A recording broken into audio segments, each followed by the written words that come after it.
Mentally traumatised বা mental trauma বর্তমান সমাজ ব্যবস্থায় অত্যন্ত গুরুতর এবং বিপজ্জনক পরিস্থিতিতে রূপ নিয়েছে।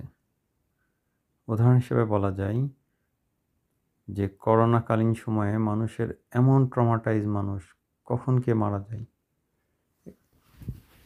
কেউ কাউকে বিশ্বাস করতে পারতেছে না যে কার মধ্যে করোনার জীবাণু লুকায়িত। এক একটা মানুষ যেন একটা সাক্ষাৎ মৃত্যুর দূত। ঠিক সেই করোনাকালীন একজন শিক্ষকের কথা আমি জানি। তিনি একজন হাই স্কুলের টিচার, ইংলিশের টিচার। 3টা দুষ্ট ছেলেকে বকা দিয়েছিলেন। ছেলেগুলো আসলে দুষ্ট কিন্তু খারাপ নয়। কিন্তু শিক্ষকের মনে ধারণা হলো তিনি ছেলেগুলোকে বকা দিয়েছেন, সুতরাং তারা হয়তো তার ক্ষতি করবে। আস্তে আস্তে উনি সিজোফ্রেনিয়াতে আক্রান্ত হলেন। উনি ঘরে শুয়ে আছেন, উনি দূরে শুনতে পান 4জন-5জন ষড়যন্ত্র করছে তাকে মারবে। একটা পর্যায়ে উনি সিজোফ্রেনিয়া থেকে পার্কিনসন ডিজিজে চলে গেলেন। ঘটনাগুলো ঘটলো মাত্র কয়েক বছরের ভিতরেই এবং তাকে ইন্ডিয়া নেওয়া হলো। সেখানে সাইকিয়াট্রিক ডক্টর প্লাস পার্কিনসনের পিডি ডক্টর ট্রিটমেন্ট করলেন, কিন্তু শেষ পর্যন্ত শেষ রক্ষা হলো না। উনি 3 থেকে 4 বছরের মধ্যেই ইন্তেকাল করলেন। তার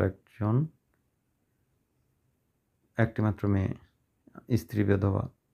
অনেক সুখের সংসার ছিল তাদের।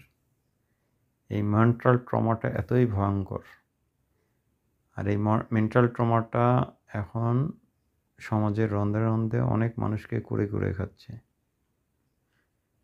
প্রতিবেশীর প্রতি মানুষ আতঙ্কিত, চোর ডাকাতে আতঙ্কিত, বিভিন্ন ধরনের আতঙ্ক, প্যানিক অ্যাটাক থেকে মানুষের মেন্টাল ট্রমাটা দিনে দিনে বাড়ছে।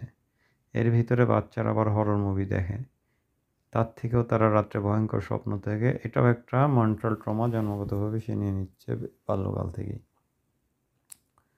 সুতরাং এই মেন্টাল ট্রমার ব্যাপারে আশু পদক্ষেপ গ্রহণ করা উচিত, অন্যথায় জাতিগতভাবে একটা বিশাল মানসিক ব্যাধিগ্রস্ত বা মানসিক স্বাস্থ্যহীন একটা জনগোষ্ঠী তৈরি হবে, যা সমাজকে একটা ভয়ঙ্কর রূপে দিকে নিয়ে যাবে।